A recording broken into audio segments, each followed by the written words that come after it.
অনুপ্রবেশকারী তকমা দিয়ে ভারতের আসাম রাজ্য থেকে উচ্ছেদ করা হচ্ছে বাংলা ভাষাভাষী মুসলমানদের। রাজ্য সরকারের তথ্য মতে গত এক মাসে গুড়িয়ে দেয়া হয়েছে প্রায় ৩,৫০০ বাড়িঘর। খোলা জায়গায় বসবাস করছেন হাজারো মানুষ। ভুক্তভোগীরা বলছেন, ভারতীয় নাগরিক হলেও বাংলাদেশি আখ্যা দিয়ে তাদের তাড়িয়ে দিতে চায় স্থানীয় সরকার। প্রশাসনের এমন পদক্ষেপকে রাজনৈতিক উদ্দেশ্য প্রণোদিত ভাষা এবং ধর্মভিত্তিক বৈষম্য হিসেবে আখ্যা দিয়েছে বিভিন্ন মানবাধিকার সংগঠন। শত শত বাড়িঘর গুড়িয়ে দেওয়ার এই দৃশ্য ভারতের আসামের। রাজ্যটিতে গত এক মাসেই ভেঙে ফেলা হয়েছে প্রায় ৩,৪০০ বাংলা ভাষাভাষী মুসলমান পরিবারের ঘর।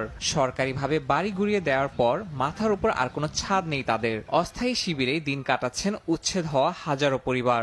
মানবাধিকার সংস্থাগুলোর উদ্বেগ, এটি কেবল বসতভিটা উচ্ছেদ নয়, বরং একটি সম্প্রদায়কে দেশছাড়া করার মতো পদক্ষেপ।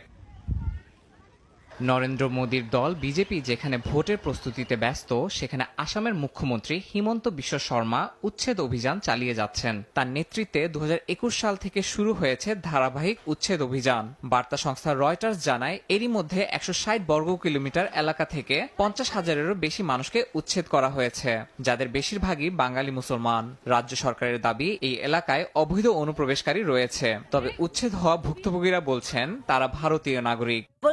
ওরা বলে আমরা বাংলাদেশি। আমরা কেন বাংলাদেশি হব? আমাদের কাছে সব প্রমাণ আছে। বাবার দাদার নাগরিকত্বের সব পুরানো কাগজপত্র আছে। আর কত প্রমাণ লাগবে তাদের? যে অভিযোগগুলো আমাদের উপর চাপানো হচ্ছে সেগুলো পুরোপুরি ভিত্তিহীন। যদি সত্যি কোনো বাংলাদেশি থাকে, তাহলে আমরা সবাই চাই সরকার যেন তাদের ফেরত পাঠায়। ওরা আমাদের বাড়িঘর ভেঙে দিয়েছে, তারপর আমরা এই ক্যাম্পে চলে এসেছি। সরকার আমাদের কোনো খোঁজ নেয়নি, প্রশাসন থেকে কেউ আসেনি। এই ক্যাম্পে গরিব মানুষজন থাকছে যাদের ঠিকমতো খাবারও জোটে না। সরকারের কাছ থেকে কোনো সাহায্য পাইনি। বিশেষজ্ঞদের মতে, বাংলাদেশে শেখ হাসিনা সরকারের পতনের পর দিল্লি ঢাকা সম্পর্কে টানাপোড়েন বিজেপিকে সুযোগ করে দিয়েছে মুসলিম বিরোধী মনোভাবকে রাজনৈতিক অস্ত্র হিসেবে ব্যবহার করার।